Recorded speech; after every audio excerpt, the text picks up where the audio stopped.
having been involved in Renmore soccer, Terry, how did you first get started? Like, what year did you kind of get started, and how did that happen? Well, I got involved around 1998, Tom. It was the persuasive powers of Peter Power. I dropped my young fella, Alex, up to training, and sure, I wasn't going away because Peter said he needed a hand, and that was it. That was the beginning. Very good. And how did you, those first years of coaching as well then, were there any kind of, how did the teams get on? Were you doing well? Because like the end of the 90s, the 90s was a good period for the club, it was a good success. Yes, as Peter said, in Renmore at that time there was a lot of talented young players, and we just happened to stumble across a very good crop at the time, and we were quite successful very early on. It started in the community games, and then Peter said, I think we should bring this team further, and we'd go into the Galway District League. So we did, and we won the under-12 Jimmy Hare Cup, we won the Connacht Cup, and we won various leagues and cups down through the years, and accumulated with the under-18 Premier League here in Merview, which was a tremendous night when we beat Merview 3-1, the hot favourites. It's great to see, and one of the many Premier League successes the club has had as well. Of course, you're involved in the Galway FA as well. How would you feel, or what do you think a club like Renmore, how important is that to Galway soccer and all the clubs like Renmore? Well, I've always been involved in the game, Tom, and I've always found myself on committees, going back to my time with a club over on the other side of the city called Old Ground. I was involved in committee level there. When I moved to Renmore, I was involved in coaching, and the club wasn't as big that time, so you were also on the coaching staff and you were also on the committee.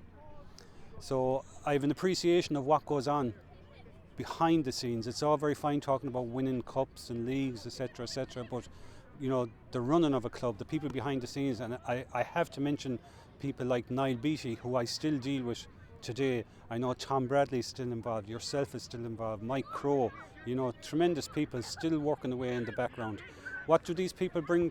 It's a community club, a strong community club, and Renmore are a pleasure to deal with, in my experience. That's partly because I know the lads, but also the people involved are very, very, very genuine people. And of course, behind you we have the clubhouse. You were well involved in that whole period as the club kind of grew through its phases of development and so forth. I suppose any comments around that story to get to the clubhouse? Any memories from that? Well, memories of that are behind me here, behind the old community centre.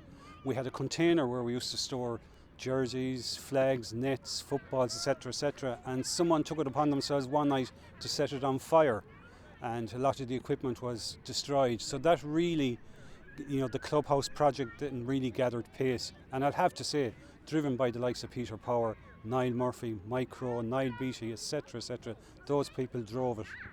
That was kind of 2007, I think, was when that burn-in happened, and then the clubhouse was built, 2009 or so as well. And of course, we've seen the club kind of come on then after the clubhouse, so it kind of became a pivotal point.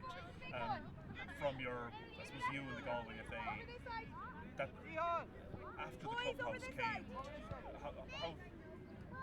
what's your thoughts on how Renmore has grown and developed as a club? Well, Renmore, it's definitely, you can see the numbers that are participating here this morning.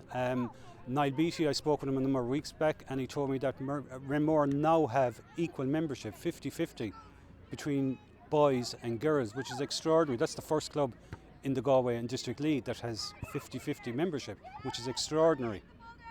Absolutely. And of course now we're into the new phase. We've some funding coming from the Astro as well, so we're excited about that future.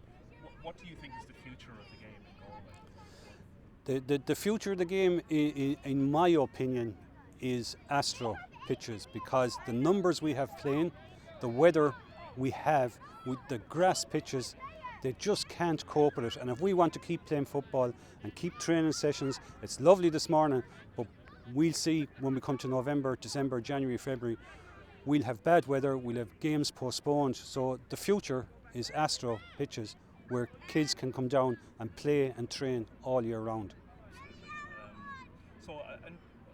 I know, like your own lads had great success with the club. Like they did long period as well. I suppose as a father, looking on your sons having come gone through the club. Any thoughts or comments around that, just watching kids grow and develop and seeing that?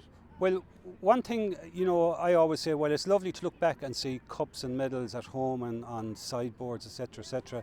I think what's equally as important is the friendships that a lot of these kids will make today, that they will have for the rest of their lives. They'll be friends, they'll meet one another, they'll have a drink, they'll have a chat, and they'll remember their days playing football with Renmore. And to me, that's every bit as important as winning cups and medals. And I'll just tell you one funny story.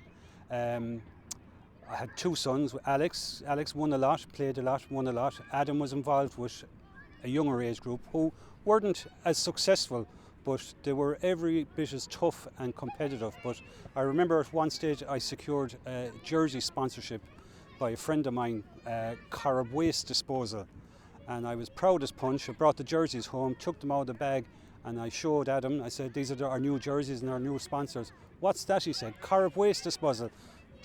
Yes, people will say we're rubbish. Great.